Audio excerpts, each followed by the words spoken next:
السلام علیکم dear friends, I hope you all will be fine. بہت سارے دوستوں نے کہا کہ سر کلاس 8 کی انگلش کی ریڈنگ کریں، تو آج ہم کلاس 8 کی انگلش کا یونٹ نمبر 1 ریڈنگ کریں گے۔ فرینڈس ان ٹربل، دوست مصیبت میں۔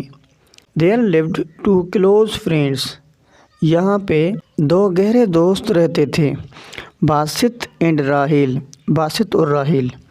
ان a village near حیدرآباد، ایک گاؤں میں جو حیدرآباد کے نزدیک تھا۔ In school they studied together and in the evening both friends enjoyed playing cricket together۔ School میں وہ ساتھ پڑھتے تھے اور شام کے وقت کرکٹ کھیلنے سے لطف اندوز ہوتے تھے۔ On weekends they usually went to the nearby canal for fishing۔ ہفتے کے آخری دن میں وہ اکثر مچھلیوں کو پھنسانے کے لیے جاتے تھے۔ Often they also went on long walks in the nearby forest۔ اکثر وہ جنگل کی طرف جاتے تھے جو ان کے نزدیک تھا۔ Because they liked listening to the birds chirping, watching the animals at play and looking at the beautiful flowers۔ کیونکہ وہ پسند کرتے تھے پنچھیوں کی چوں چوں، جانوروں کو کھیلتے ہوئے دیکھنا اور خوبصورت گلوں سے لطف اندوز ہونا۔ They always enjoyed each other's company۔ وہ ہمیشہ ایک دوسرے سے لطف اندوز ہوتے تھے۔ They laughed, joked and had a great time the whole day۔ وہ سارا دن مذاق کرتے اور ہنستے ہوئے گزارتے تھے۔ Basit was a kind and helpful boy by nature۔ Basit قدرتی طور پر مہربان اور مددگار لڑکا تھا۔ Moreover, his parents had always taught him to be a kind, sympathetic, helpful and sincere person۔ ان کے والدین نے اسے ہمیشہ مہربان، ہمدرد، مددگار اور سچا انسان بنایا۔ He behaved very nicely with all his friends۔ وہ اپنے سارے دوستوں کے ساتھ اچھا برتاؤ کرتا تھا۔ But he had a special place in his heart for Raheel. پر راہیل کے لیے ان کے دل میں بہت بڑا پیار تھا۔ Basit always helped Raheel with his homework۔ Basit ہمیشہ راہیل کی اس کے گھروں کام میں مدد کرتا تھا۔ He was always willing to guide and help him whenever he faced any difficulty or problem۔ وہ ہمیشہ رہنمائی کرتا تھا اس کی جب بھی اس کے ساتھ کوئی مشکل یا کوئی مسئلہ پیش آتا تھا۔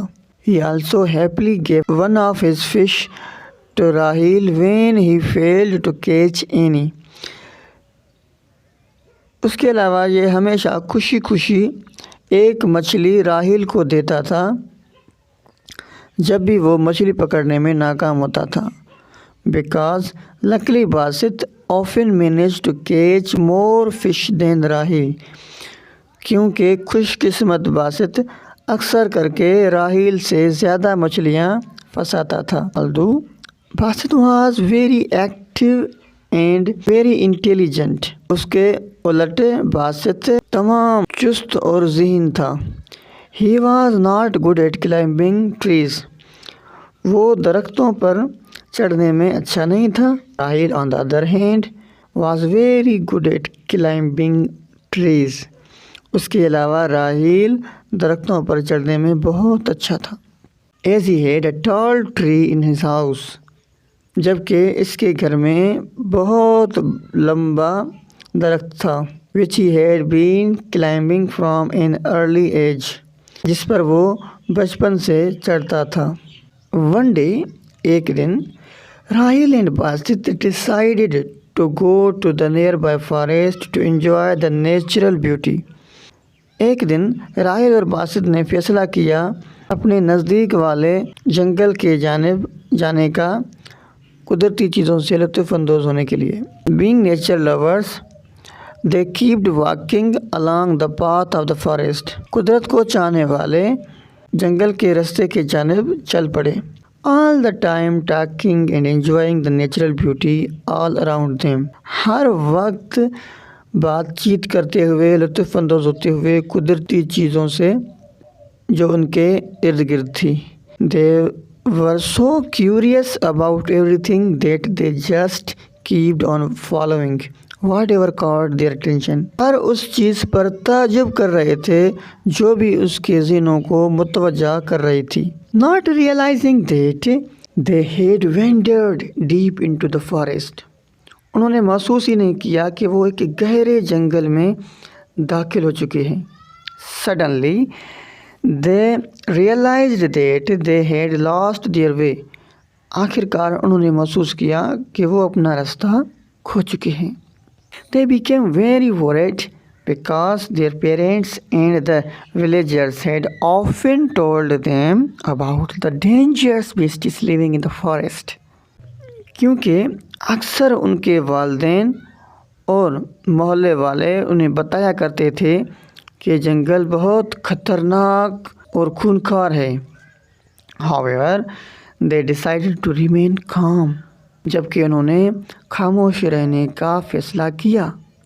And promised not to leave each other in the case of danger. اور ایک دوسرے سے وعدہ کیا کہ وہ مشکل وقت میں ایک دوسرے کو نہیں چھوڑیں گے.